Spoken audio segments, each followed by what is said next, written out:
Hello everyone, good morning. কেমন আছো সবাই? আশা করছি সবাই খুব ভালো আছো, আমিও ভীষণ ভালো আছি। তো আজকে হচ্ছে শনিবার, ছুটির দিন।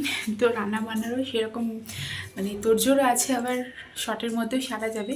তো দেখতেই পাচ্ছ স্নান টান কমপ্লিট একদম সকাল সকাল। এখন বাজে 10টা, আর বানাবো হচ্ছে এখন ব্রেকফাস্ট। সকালে অ্যাকচুয়ালি খাওয়া হয়ে গেছে চা বিস্কিট ড্রাই ফ্রুটস। এখন বানাবো ওই ডিম পাউরুটি আর কি।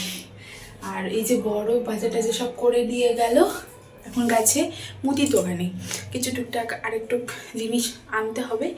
তো আজকে ভীষণ তাড়াহুড়োর মধ্যে আছি, জানি না কতটুকু কি ব্লগটা কন্টিনিউ করতে পারবো। তো যতটা পারবো তোমাদের সাথে শেয়ার করব।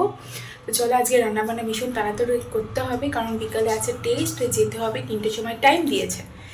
তো চলো, আজকে থেকে এখন এই 10টা থেকে ব্লগটা শুরু করছি। তোমরা দেখতে থাকো, আশা করছি ভালো লাগবে। তো এই হচ্ছে বাজার, বড়মশাই বাজার করে দিয়ে গেছে। এই হচ্ছে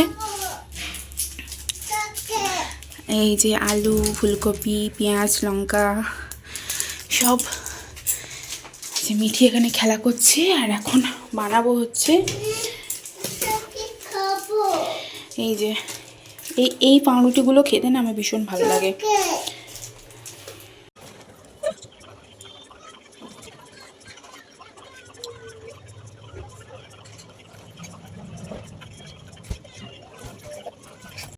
হ্যালো এভরিওয়ান, তো অনেকক্ষণ পর তোমাদের সাথে কথা বলছি। মাঝে একদমই ভিডিও করতে পারিনি, কারণ মিটিকে খাওয়াতে খাওয়াতে আমরা খাওয়া দাওয়া করতে করতে একদম বিকেল 4টে বেজে গেছে। 4টে বেজে গেছিলো। তো তারপরে চলে গেছিলাম, টেস্ট আছে বললাম না, তো টেস্ট করতে গেছিলাম। তো বেশি দেরি হয়নি, তাড়াতাড়ি হয়ে গেছে। ওই কটায় গেলাম, 4টে, হ্যাঁ 4টে নাগাদ গেলাম। তারপরে হয়ে গেল তাড়াতাড়ি। একটা ইয়ে ছিল, হার্টের একটা স্ক্যান ছিল, সেটাই। এখন এখানে বোতল নিয়ে এলাম, জল ভরবো। 3.5 বোতলে জল ভরা হয়নি, প্রচণ্ড ঘুম আসছে। আজ সারাদিন একটু শোয়া বসা হয়নি। তো ও তো বাড়িতেই আছে, ও বাড়ি যায়নি আজকে। তো খিদেও পেয়ে গেছে, এখন তো তাড়াতাড়ি খিদে পেয়ে যায় খাওয়ার পরেই। আমি খেয়ে নিয়েছিলাম 3টে, 3:30 মধ্যে আমি খেয়ে নিয়েছিলাম, বাট আবার খিদে পেয়ে গেছে। তো বললাম একটু চপ টপ নিয়ে আসো, একটু মুড়ি মাখা খাবো, মুড়ি মেখে খাবো। তো ওটাই সন্ধ্যেও নিয়েছি, সকালে পুজো করতে পারিনি, এখন দিলাম, মিটিকে দুধ খাওয়ালাম। তো এই হচ্ছে অবস্থা। আর বললাম না তখন যে একটা বিয়ে আছে আমার একটা ভাসুরের বিয়ে আছে, পিসি শাশুড়ির ছেলে। তো সেই জন্য আর কি শাড়ি ব্লাউজ সব ঠিকঠাক করছি। আর এখন এতটাই হেলদি হয়ে গেছি, আর তারপর আবার এই প্রেগনেন্সি টাইমে আরও একটুখানি মোটাসোটা হয়ে যাচ্ছি মনে হচ্ছে। তো ব্লাউজগুলো সব ঠিকঠাক করতে হবে। তো যাবো, দেখি একটু পরে।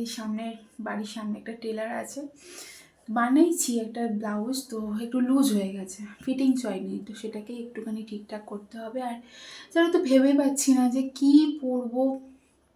বেনারসি পরবো, এবার বেনারসি এত ভারী, দুইবারই বেনারসি এতটাই ভারী যে এই অবস্থায় ক্যারি করা ভীষণ টাফ ব্যাপার। তারপর আবার মিঠি রয়েছে, মিঠিকে নিয়ে অতটা চাপ নেই, কারণ ওর পাপা থাকবে, ওর পাপা ওকে কোলে নেবে। আর বিয়েবাড়ির ব্যাপার, ওরা তো খেলাধুলা করবে। তো দেখি বেনারসি ব্লাউজটাকে একবার পরে দেখতে হবে যে গায়ে হচ্ছে কি না। তো যাবো একটুখানি। তো চলো তাড়াতাড়ি জলটাকে ভরি, দেখি। তো চলো কিছু কথা তোমাদের সাথে শেয়ার করি। আজকে যে টেস্টটা আমি করতে গেছিলাম, তো সেটা একটা বেবি ফেটাল একটা টেস্ট ছিল, হার্টবিটের একটা টেস্ট ছিল। আমি এই টেস্টটার কথা আগে থেকে জানতাম না, কারণ আমার মিঠি যখন হয় তখন এইসব টেস্ট হয়নি। তো এটা নতুন নতুন আমি জানলাম যে বেবি হওয়ার আগে হার্টবিটটা চেক করতে হয়।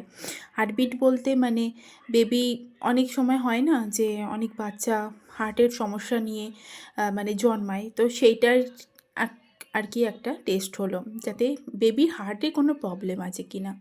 তো এটা আমি নতুন একটা এক্সপিরিয়েন্স হলো যে এরকমও একটা টেস্ট হতে পারে। তো যাই হোক, টেস্ট করার সময় তো সবই ঠিকই ছিল, আর সবই ঠিকই আছে। রিপোর্ট কালকে দেবে বলেছে। তো এই হচ্ছে ব্যাপার। তো একটা টেনশনেও ছিলাম যে কি হবে, বাট সমস্ত কিছু এখনও পর্যন্ত সব কিছু ভালো আছে আর ঠাকুরের আশীর্বাদে। তো তোমরাও একটু আশীর্বাদ করো যেন সব কিছু ভালো ভালো হয়ে যায়। তো এটাই। তো চলো আমরা এখন খাওয়া দাওয়া করি, আবার দেখা হবে পরের ভিডিও।